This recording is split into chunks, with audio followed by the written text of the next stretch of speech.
dernière annonce qui est un peu particulière. On l'a fait ce matin, mais je pensais bien de la refaire aussi, peut-être là. Hein. C'est prévu. Écoute, je laisse la parole à Didier pour la faire. On va d'abord se lever à notre place. Levez-vous, l'occasion de se saluer devant, derrière vous, vous avez des frères et sœurs. Remarquable, c'est important de pouvoir saluer nos voisins. J'aimerais pas qu'on passe incognito alors que nous avons des personnes charmantes au milieu de nous. Alléluia. Gloire à Dieu. Ça va, Nino? Ouais. Voilà, c'est qu'on puisse se saluer fraternellement. Prenons le temps. Merci Seigneur. On va rester debout. On va rester debout parce que j'ai une annonce particulière. C'est ce que je disais ce matin, je voudrais fêter l'anniversaire d'un jeune homme de 38 ans. Un des plus anciens de l'église, mais il est quand même resté jeune homme. Alléluia. On voudrait souhaiter l'anniversaire à Monsieur Boulagnon. Musique.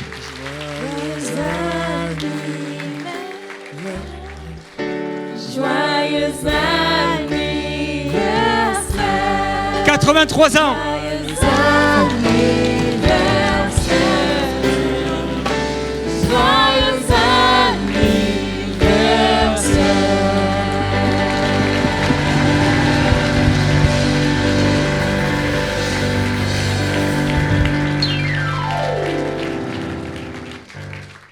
Merci beaucoup pour ces applaudissements. Je n'y suis pour rien. Mais Dieu y est pour quelque chose, parce que je ne devrais plus être de ce monde depuis longtemps. Enfin, pour diverses raisons, des opérations, etc. Ceci dit, je veux remercier le Seigneur d'abord pour tout ce qu'il a réalisé au cours de ces 83 ans. Je ne vais pas vous raconter ma vie maintenant, mais n'ayez pas peur. Il y a la parole de Dieu qui va venir après. Il y a 43 ans que je suis dans cette église. J'en ai fait plusieurs autres avant, en fonction de mon âge, justement. Mais je bénis Dieu parce que jusqu'à ce jour, Dieu m'a tendu toujours une main secourable, quelles que soient les circonstances. J'ai subi 7 opérations, y compris quadruple pontage du cœur, donc les coronaires. Et je ne savais pas si j'allais revenir. On ne sait pas quand c'est comme ça. Quand on ouvre le cœur, on peut rester sur la table. D'opération, évidemment.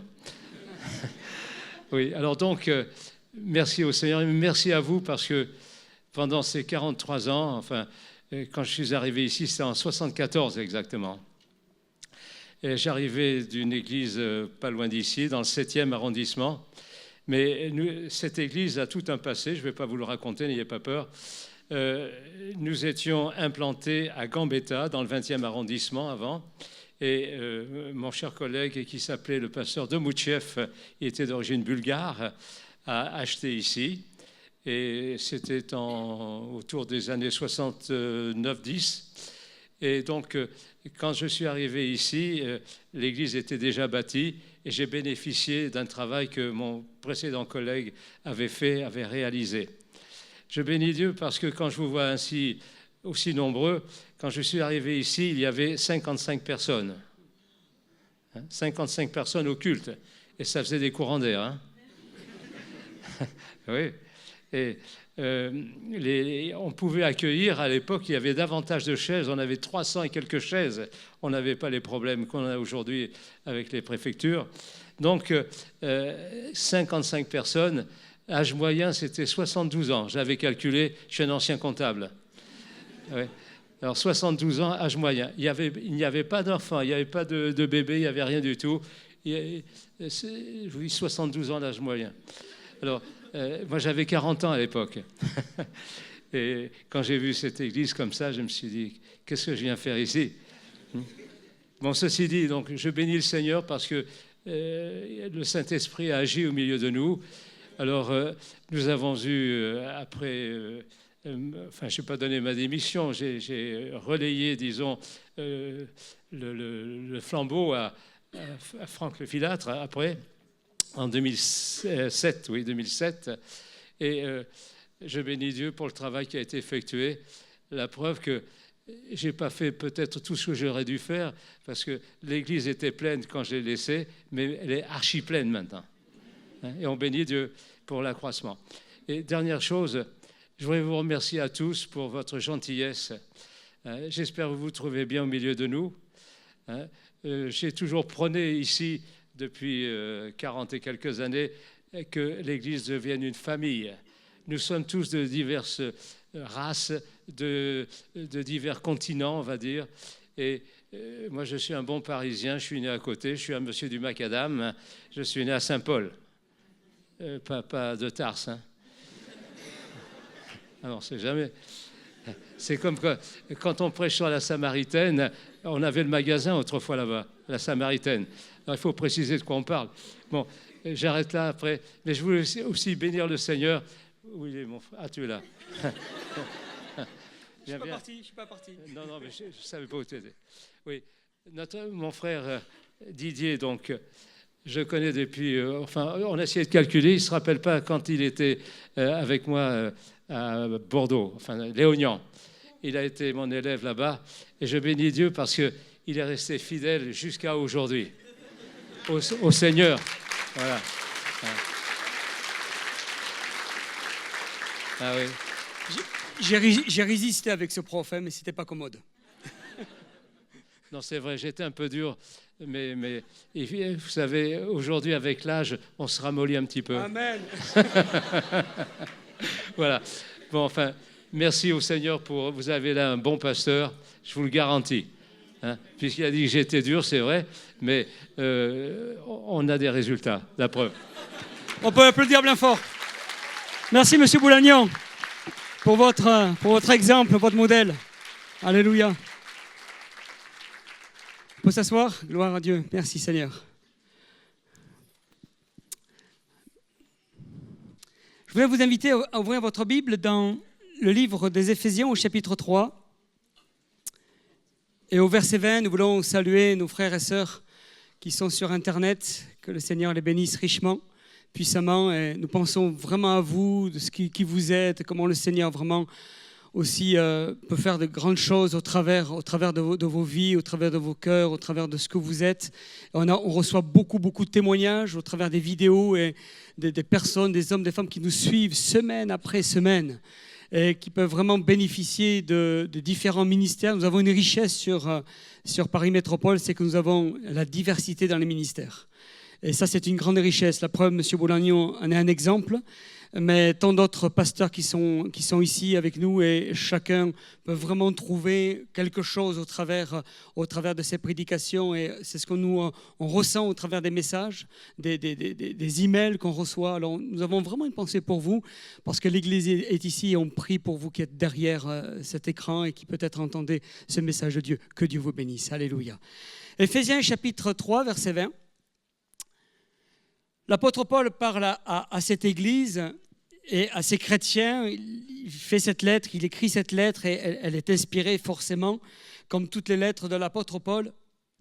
Et il dit ceci de très fort. Il est dit « Or à celui qui peut faire par la puissance qui agit en nous, infiniment au-delà de tout ce que nous demandons ou pensons, à lui soit la gloire dans l'Église et en Jésus-Christ.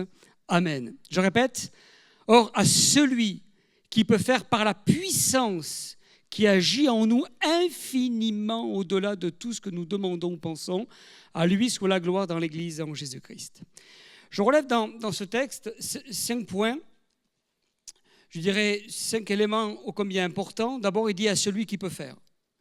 Nous savons tous que celui qui peut faire, c'est Dieu. Non seulement il peut faire, mais il sait faire. Non seulement il sait faire, mais il va faire. Et à partir du moment où nous croyons ces choses, où il peut, il sait, il va faire, je pense qu'alors ce verset, on peut se l'approprier. Vous allez voir qu'en déroulant la prédication ce matin, le Seigneur va vraiment nous bousculer au travers de ce message. Je vous le garantis, il va nous bousculer parce que quand on va vraiment réfléchir là où Dieu veut nous amener, on se dit « Ah, je pense qu'il y a quelque chose à faire ». Il est dit à celui qui peut faire par la puissance.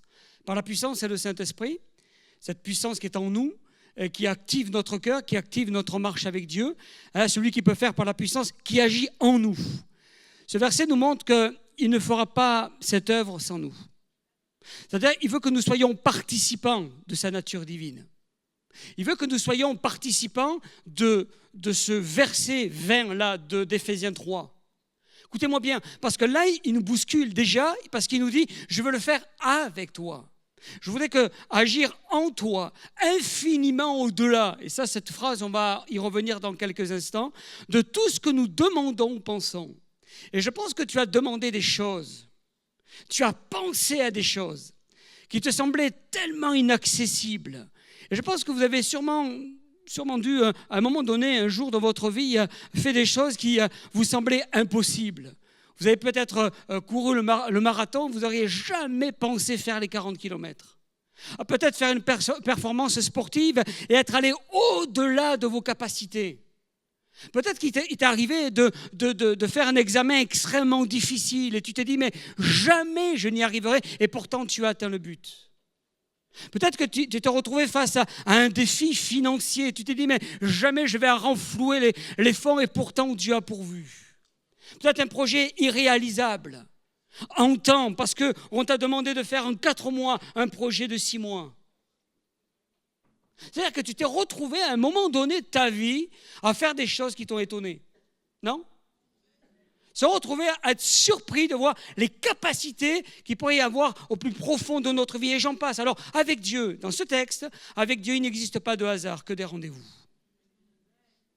Et moi, je veux croire que ce matin, Dieu t'a donné un rendez-vous ici. Un rendez-vous pour toi qui est ici à Paris-Bastille, pour toi qui es derrière ton écran. Dieu t'a donné ce rendez-vous divin. Ce rendez-vous parce qu'il a quelque chose à te dire.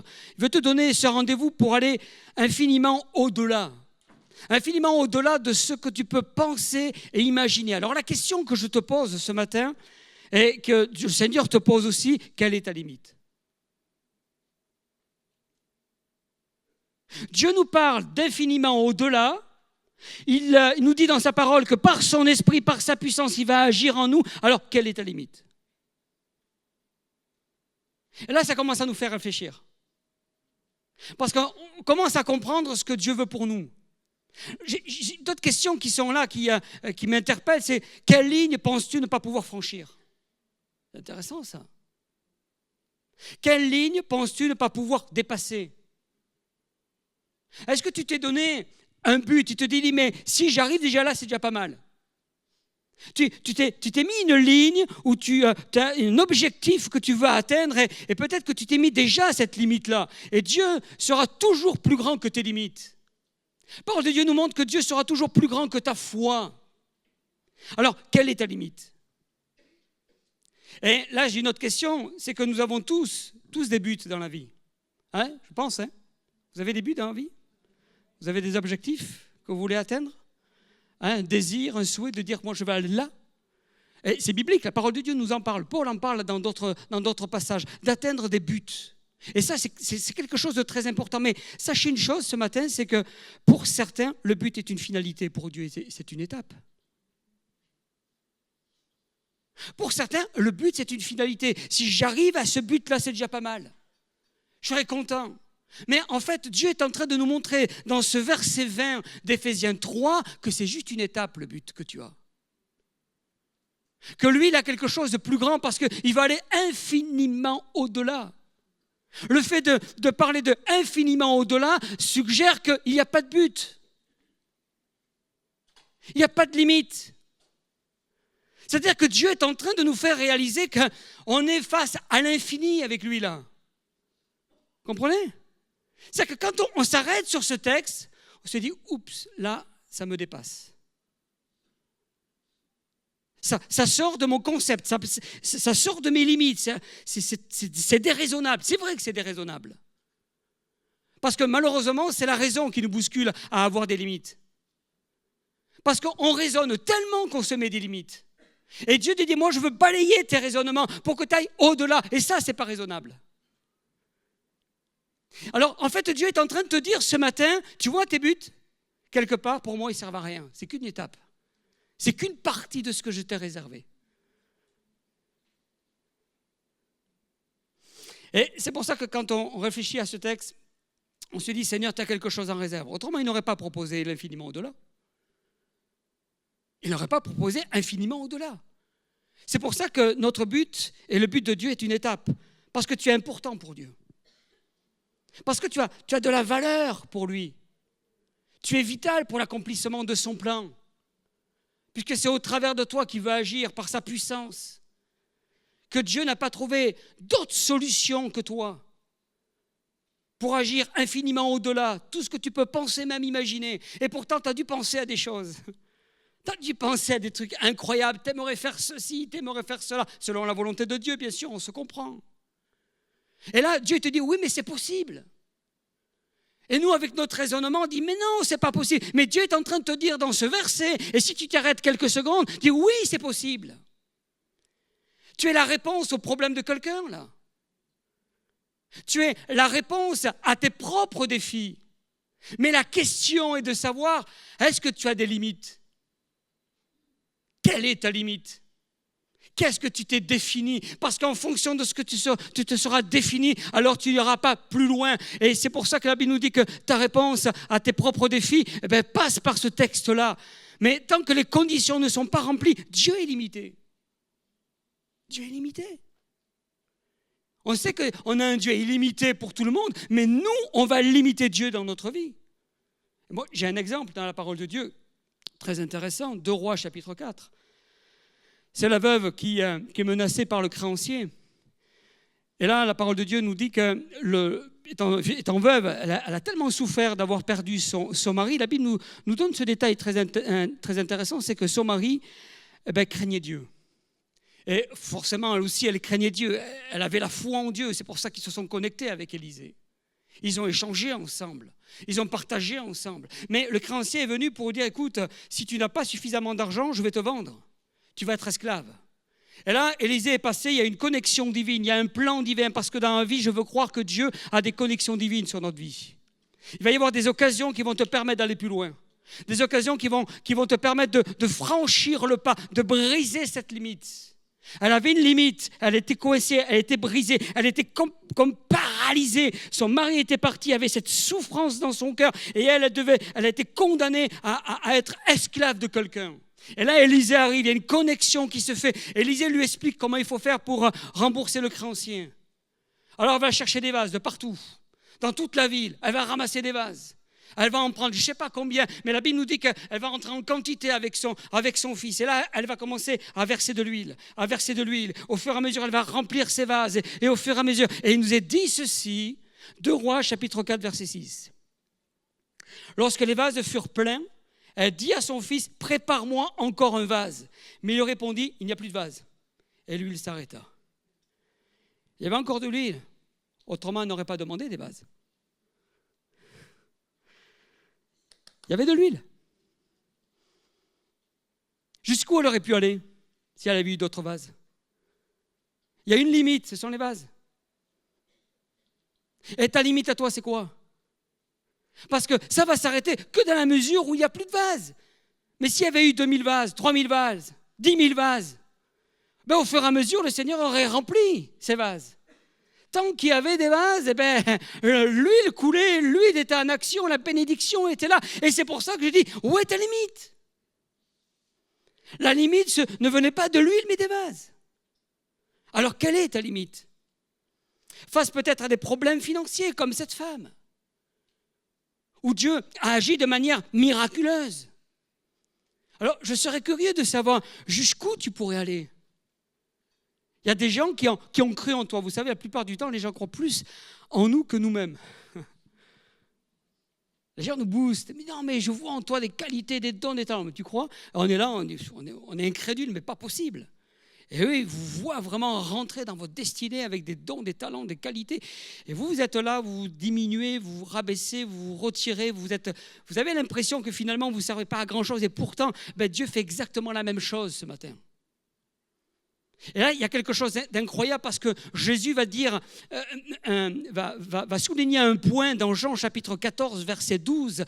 Ce point m'a interpellé et il est relié directement avec Éphésiens 3, 20. Il dit en vérité, vous savez, quand Jésus double des termes comme ça, il veut vraiment appuyer, il veut dire, écoutez-moi bien, regardez j'ai quelque chose à vous dire, regardez. Il dit, je vous le dis, celui qui croit en moi fera aussi les œuvres que je fais, il en fera de plus grandes. Vous le croyez, ça?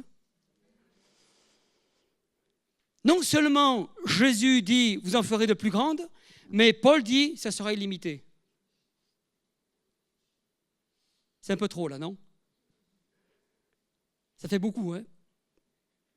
Quand on sait que on bute parfois sur des détails, on bute parfois sur des situations qui devraient être retirées instantanément par la prière, par l'autorité. Et là, on parle de quelque chose qui nous dépasse parce que non seulement Dieu nous parle de infiniment au-delà, et Jésus nous dit, vous ferez des œuvres plus grandes. Et ça nous bouscule. Dans 1 Corinthiens chapitre 4, verset 20, il est dit ceci, le royaume de Dieu ne consiste pas en paroles, mais en puissance. Et je comprends mieux ce texte, et on comprend davantage ce texte de Matthieu 6, 33. Cherchez premièrement le royaume de Dieu et sa justice, et toutes choses vous seront données. Alors, quelle est ta limite? Est-ce que tu t'es fixé une limite?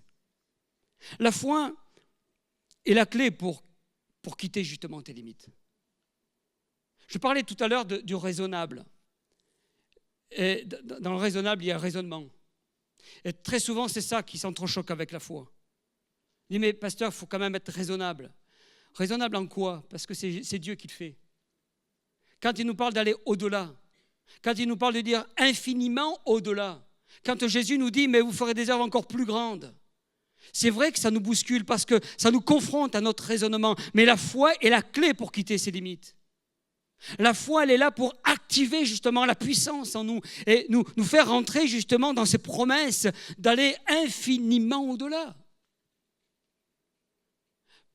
Job parle de succès dans Job chapitre 22, verset 28.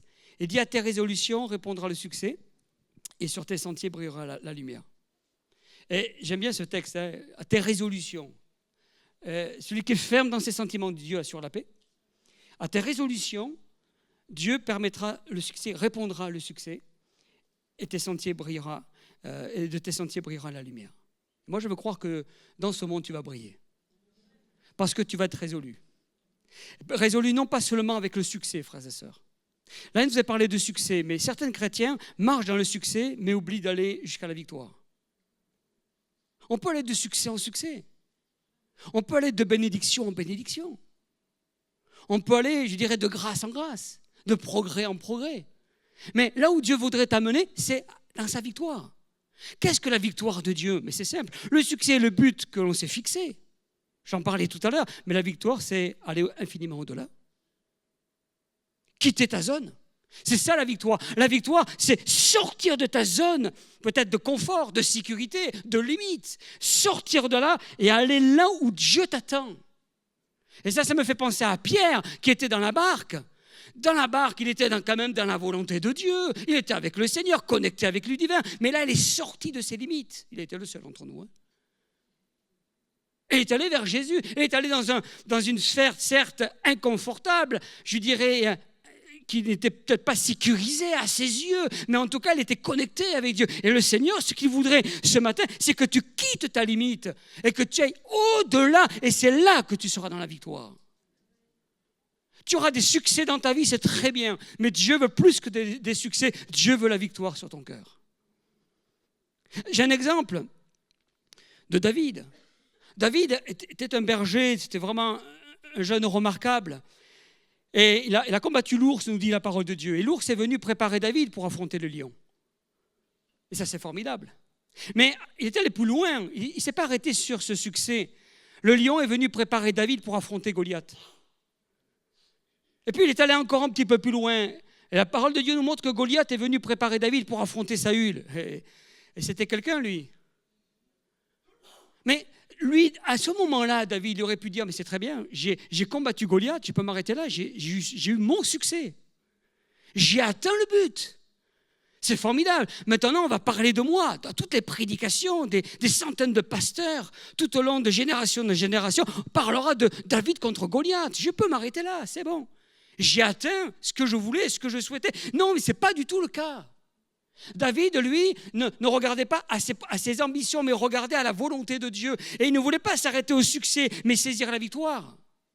Et Saül est venu préparer David pour le trône. Et c'est là toute la différence. C'est qu'à chaque limite, David a repoussé ses limites. De l'ours, il est passé au lion. Du lion, il a confronté Goliath. De Goliath, il a confronté Saül pour finir sur le trône. C'est-à-dire, il est allé au-delà. Et personne du peuple, de son peuple, et même ses frères, personne n'aurait pensé une seule seconde. Au moment où il a confronté Goliath, personne n'aurait pensé une seule seconde qu'il allait devenir roi. Quand il a gardé les brebis et qu'il était là à attendre et les faire paître, personne de la famille n'aurait pensé une seule seconde qu'il allait devenir roi. Il aurait pu se contenter de ce statu quo. J'en reste là. Mais il a peut-être dû lire Éphésiens 3:20 avant nous. Peut-être que le Seigneur était en train de lui dire, mais moi je veux aller plus loin avec toi. C'est pour ça que ce texte de Deutéronome chapitre 28 verset 13 nous dit, mais l'Éternel fera de toi la tête et non la queue. Tu seras toujours en haut et tu ne seras jamais en bas lorsque tu obéiras au commandement de l'Éternel ton Dieu. C'est quoi l'obéissance? C'est accepter d'aller infiniment au-delà. Il y a des gens qui vont se contenter d'être la queue en disant c'est déjà pas mal, je suis déjà à la queue, ma foi. Il y en a qui sont en dehors. Voilà, je ne bouge pas, je fais de la maintenance chrétienne. Sauf que ce n'est pas dans le plan divin. Sauf que Dieu n'a pas prévu ça pour toi. Dieu voudrait que tu sois la tête. C'est-à-dire que dans son schéma, il veut que tu ailles au-delà de ta sphère, au-delà de tes limites, au-delà de ce que tu avais prévu. La limite de Moïse était la mer, mais Dieu l'a fendue en deux. Il aurait pu dire, bon écoute, c'est terminé, il aurait pu parler au peuple en disant, écoutez les gars, on est condamnés, on a la mer d'un côté, on a l'armée égyptienne qui va arriver, qui vont tous nous tuer, c'est terminé pour nous, on va se repentir, on va demander pardon à Dieu. Non. Il a pris le bâton. Et il a confronté la situation, il est allé au-delà de ses limites. Il est allé là où ce n'est pas raisonnable. Il est allé dans le raisonnable divin. Il est allé dans Éphésiens chapitre 3 verset 20. Il est allé infiniment au-delà. Là où peut-être il ne pouvait plus rien maîtriser, mais il a obéi au Seigneur. Il a pris son bâton, il a frappé contre la mer et la mer s'est ouverte. La puissance de Dieu a agi. Il est allé au-delà, mais dans le raisonnable de Dieu. Et c'est là où le Seigneur veut nous amener. Il veut nous confronter avec nos limites. Il veut nous bousculer, en fait. Ça nous dérange parce qu'on ne maîtrise plus rien à partir de là. Parce qu'on rentre dans le domaine divin, parce qu'on rentre dans le domaine de Dieu, parce que là, il veut nous attirer tout simplement dans sa sphère à lui. Il va t'aider là où tu es. Il va toujours t'accompagner là où tu te trouves. Il va te border là où tu es. Il va répondre à certaines prières. Mais tu vas rester toujours dans un sentiment de frustration de ne pas pouvoir aller au-delà de tes buts. Tu ne peux pas t'arrêter là. Dieu a autre chose pour toi. Et c'est pour ça que Moïse, il est allé au-delà. La limite d'Abraham était de sacrifier Isaac. Dieu a pourvu à l'agneau. La limite d'Anne était sa stérilité. Dieu lui a donné un fils. Et l'ennemi, c'est vrai que va essayer de te bousculer. L'ennemi va essayer de te bloquer, va essayer de te dire, mais tu as raison, il faut que tu restes dans cet état-là, dans le statu quo, tu ne sais pas comment ça va se passer. Reste dans ton succès présent, tu as quelques bénédictions, c'est déjà pas mal, alors que Dieu, lui, veut t'amener au plus loin. C'est pour ça que la question se pose, quelle est ta limite? Chacun de ces personnages, je dirais, ont pu subir des limites. Moïse, Abraham, Anne et tant d'autres ont subi ces limites, se sont retrouvés face à leurs limites. Et toi, qu'est-ce que tu vas faire avec cette limite-là? Est-ce que tu vas dire, c'est bon, j'ai atteint le but, je vais rester là. Bon, de temps en temps, je vais un petit peu reculer, puis après, je vais revenir, mais je ne vais pas bouger. Quelle est ta limite? Alors, tu vas peut-être la repousser, hein, ta limite. Parce que tu vas te dire, ah, mais c'est bien, Dieu m'a agi là, alors je vais encore atteindre encore une autre étape. Et puis je vais m'arrêter là, puis après je verrai encore une autre étape. Et à chaque fois, tu vas te donner un but, mais pour t'arrêter. Alors que Dieu te dit qu'il va aller au-delà de ce que tu peux penser, imaginer. Peut-être face à ta stérilité. Comme Anne. Face aux problèmes financiers. Peut-être face à une situation spirituelle, morale. Peut-être face à ta maladie. certains de tes projets. Tu as l'impression que tu as affaire à des murs, que tu as des Goliaths devant toi qui te freinent. Alors que de notre côté, le Seigneur, lui, il va agir au-delà de ce que tu peux penser, imaginer. Certains affirment que la limite de Christ était la mort. Et Dieu l'a ressuscité, c'est faux. La mort n'a aucun pouvoir sur lui. Par conséquent, s'il n'a aucun pouvoir sur lui, que Christ est en nous, imaginez un petit peu ce qu'il veut faire. Vous comprenez mieux ce texte quand il dit qu'on va faire des miracles plus grands que ce que lui a pu faire sur terre? C'est-à-dire que le Seigneur a de telles ambitions sur ta vie. Il a une telle capacité de voir des choses au-delà de ce que toi tu peux voir, que si tu as la foi de croire en ça, tu vas dépasser tes limites. Mais la question n'est pas là. La question, c'est de savoir, toi, quelle limite tu t'es fixé. Parce que tout dépend de toi. Tout dépend des vases que tu vas apporter à Dieu. Tout dépend de la quantité de vases que tu voudras voir remplir sur ta vie. Vous vous êtes déjà posé la question de vous dire, si j'avais 1 million d'euros. Moi, je vous pose la question, tenez, si vous aviez 1 million d'euros, qu'est-ce que vous feriez? On a plein d'idées là, plein d'idées, de suite, une voiture, une maison, les voyages. Vous imaginez de suite quand on pense comme ça, 1 million d'euros. Bon, pourquoi pas 3 millions? Pourquoi pas 10 millions d'euros? Dès qu'on pose une question comme ça, on a de suite plein d'idées qui arrivent dans notre esprit. Mais imaginez de spiritualiser cette idée et de se dire que le Seigneur, lui, a quelque chose d'illimité sur ta vie. Qu'est-ce que tu vas faire? Qu'est-ce que tu vas faire alors que Dieu, aujourd'hui, ne te propose pas 1 million d'euros? Pourquoi pas? S'il te les donne, tu vas les prendre, c'est sûr. Mais il te propose quelque chose de particulier et qui est illimité. Juste, le seul obstacle que tu as aujourd'hui, c'est de passer cette ligne blanche. C'est le seul obstacle. Alors que Dieu te propose quelque chose de plus grand, de glorieux, de particulier sur ta vie. Et c'est là où ce texte de 2 Corinthiens chapitre 3, verset 5 prend toute sa saveur. Ce n'est pas à dire que nous soyons par nous-mêmes capables de concevoir quelque chose comme venant de nous-mêmes. Notre capacité, au contraire, vient de Dieu. Mais ça, on le sait. On sait que la capacité vient de Dieu. Le potentiel vient de Dieu. La puissance vient de Dieu. Et c'est pour ça qu'elle va agir en nous. Mais cette puissance, j'en fais ce que je veux. Si j'ai une Ferrari entre les mains, j'ai le droit de rouler à 60 à l'heure ou à 250. Enfin, le droit à 250 sur l'autoroute, non.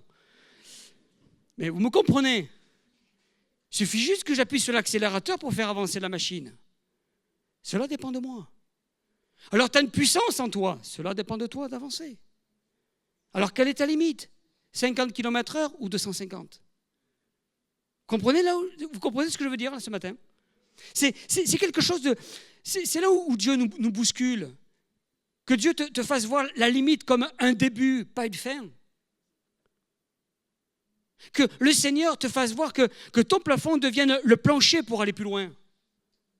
Que le plafond qui est là descende, que tu sois au-dessus de ce plafond afin que tu puisses aller beaucoup plus loin.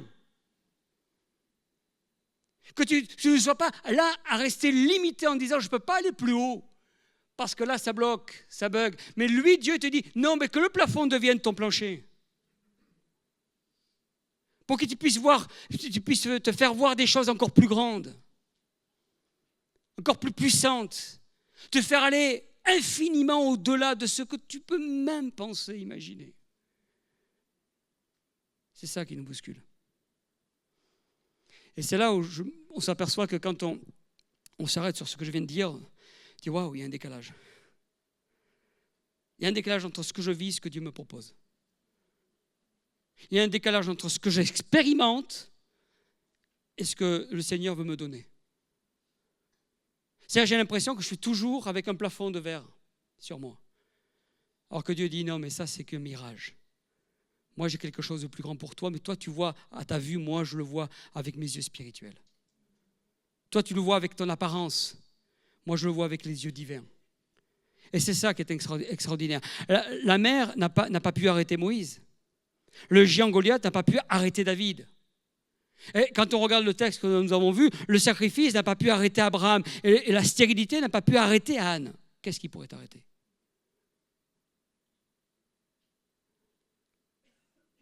Tout dépend de moi. Quelle est ta limite? Et moi, je voudrais que ça soit nos limites. Parce que quand il nous est dit infiniment au-delà, déjà, le fait de franchir, on rentre déjà dans l'au-delà divin, et c'est infini devant nous. Il n'y a pas de but. On ne sait pas là où Dieu veut nous amener. On ne connaît pas exactement son dessein de manière très claire. On ne voit pas la fin. C'est comme si on allait en pleine mer et qu'on avançait, puis au fur et à mesure, on ne voit plus la terre ferme. C'est l'infini, comme sur l'océan. C'est là qu'il veut t'amener. C'est vrai, là on ne maîtrise plus rien. Mais c'est Dieu qui maîtrisera ta vie. C'est Dieu qui dirigera ton existence. Tu ne seras plus avec tes béquilles, tu seras avec la main de Dieu. Tu ne seras plus avec tes craintes, tes peurs, tu seras avec la parole de Dieu.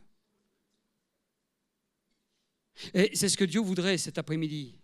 C'est que tu puisses réaliser maintenant, à l'instant même, que Dieu voudrait te faire aller au-delà de ce que tu peux penser, imaginer.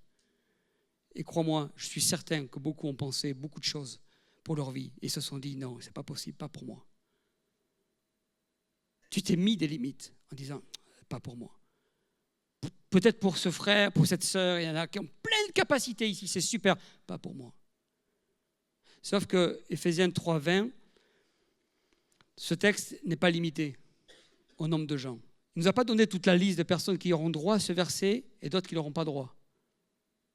C'est juste que si tu es enfant de Dieu, si tu es aligné avec le divin, si ton cœur est droit, si ton cœur est pur, si ton cœur est sincère devant Dieu, si tu es passionné de Dieu, alors ce texte t'appartient. Tu peux te l'approprier sur ta vie.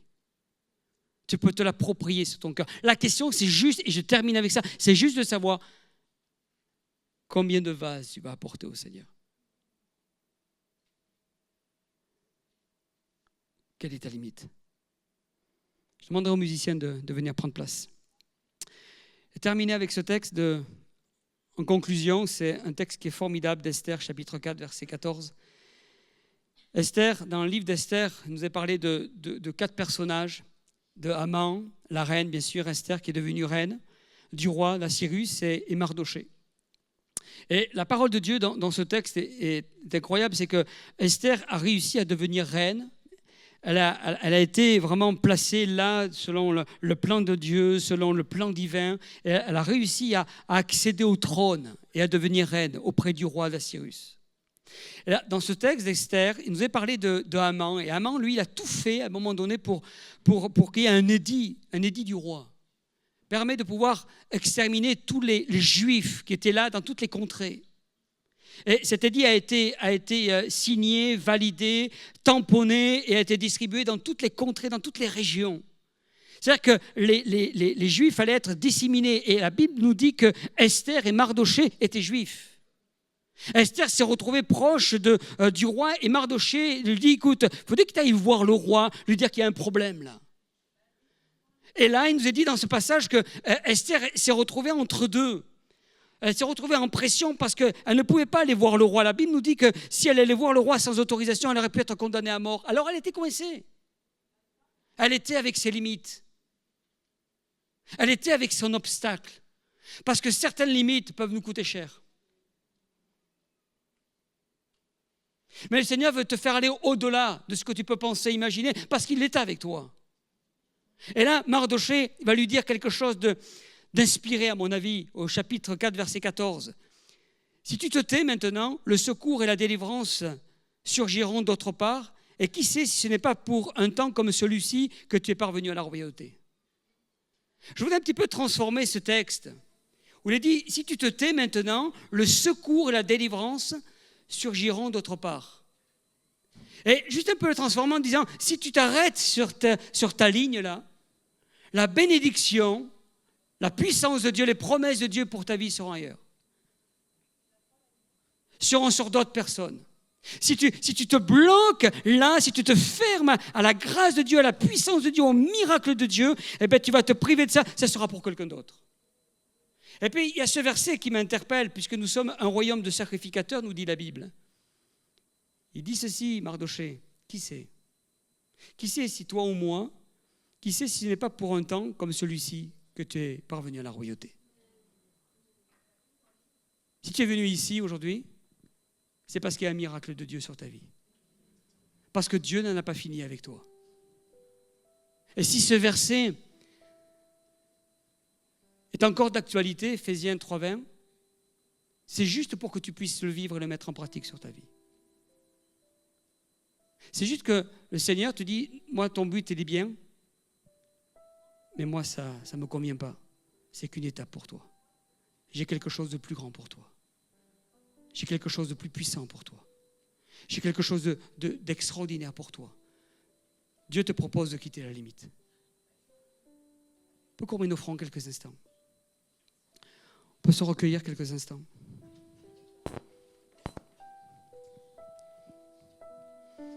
Alors que nous sommes là, les yeux fermés, les têtes baissées.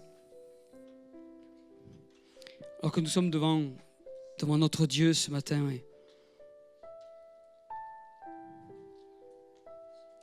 Ce texte peut nous déstabiliser. Parce que si on regarde à notre propre vie, si on regarde à ce que nous vivons, à ce que nous sommes, on pourrait dire, waouh, quel décalage.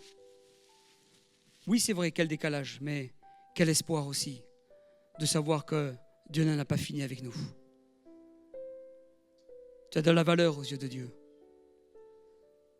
Tu as de la valeur aux yeux du Maître. Tu es la réponse pour quelqu'un sur cette terre. Mais ne te limite pas. Tu es la réponse sur ta propre vie. Mais ne te rabaisse pas.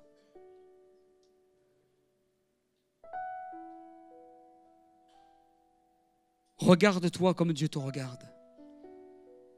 Regarde-toi en proportion des promesses qu'il a sur ta vie. Si le Seigneur te propose ça, si il te propose ce verset, si le Seigneur te dit que la puissance qui agit en toi va agir infiniment au-delà de ce que tu peux même penser, imaginer, s'il te dit ceci, c'est parce qu'il souhaite que tu rentres dans cette sphère-là, que tu sortes de ta zone de confort, que tu brises le statu quo, que tu ne te contentes pas du succès, mais que tu puisses t'emparer de la victoire. Parce que tu as de la valeur aux yeux de Dieu. Parce que tu n'es pas un numéro comme ce monde nous reconnaît au travers de ces numéros de la sécurité sociale. On n'est pas une option avec Dieu. Tu n'es pas un cas à part. Tu n'es pas une exception. Tu es son enfant. Tu es exceptionnel. Et le Seigneur voudrait que ce matin, tu viennes briser cette limite, que tu la quittes face à ta stérilité, face peut-être à un problème financier qui était là, qui t'est tombé dessus et tu te retrouves face à une situation financière où tu n'as pas de solution, où tu n'arrives pas à trouver le moyen vraiment de te sortir de là et Dieu voit ta situation, Dieu voit ta limite. Face peut-être à la maladie. Seigneur voudrait que tu te réconcilies avec toi-même. Seigneur voudrait que tu sortes de tes limites, que tu te réconcilies dans ton foyer. Peut-être avec tes proches. Que tu fasses la paix avec ton cœur. Ça, c'est déjà sortir de ses limites pour aller au-delà.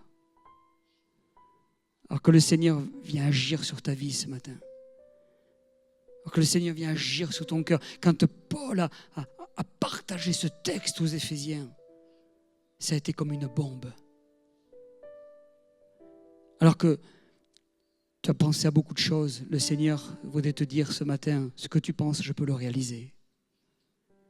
Ce que tu as pensé, ce que tu as aspiré dans ta foi, dans ta marche avec Dieu, je peux l'accomplir. Alors que les musiciens vont commencer à chanter ce chant qu'ils ont sur leur cœur. Je voudrais t'inviter, pendant ce moment de chant, à te lever à ta place pour prendre position. Et peut-être te dire, oui, moi, je ne veux pas me contenter du succès. Je ne veux pas me contenter du statu quo. Je ne veux pas me contenter de cette situation. Si tu as à cœur vraiment d'aller au-delà, de quitter ta zone, tes limites, alors lève-toi à ta place. Lève-toi à ta place. Peut-être que tu as peur, tu es dans la crainte. Alors je ne t'oblige pas à te lever, mais tu te dis, mais ça me suffit ce que j'ai. Je n'ai pas envie d'avoir plus et tu as le droit, mais peut-être pour d'autres qui sont là, qui aspirent à plus, qui aspirent à aller beaucoup plus loin avec Dieu. Par la puissance qui agit infiniment au-delà. Alors lève-toi. Parce que le Seigneur a quelque chose pour toi comme il a eu pour Abraham. Comme il a eu pour David. Comme il a eu pour Anne. Il veut briser cette stérilité. Peut-être physique, spirituelle. Il veut te tirer vers le haut. Combien tu as de vases ce matin? Combien tu vas apporter de vases à Dieu ce matin? Ou est-ce que tu veux sortir de là et proposer au Seigneur quelque chose de plus grand, de plus puissant, de plus audacieux pour toi, pour ta vie, pour ta propre vie, puisqu'il te propose d'aller au-delà? Alléluia. Touche, Seigneur. Touche.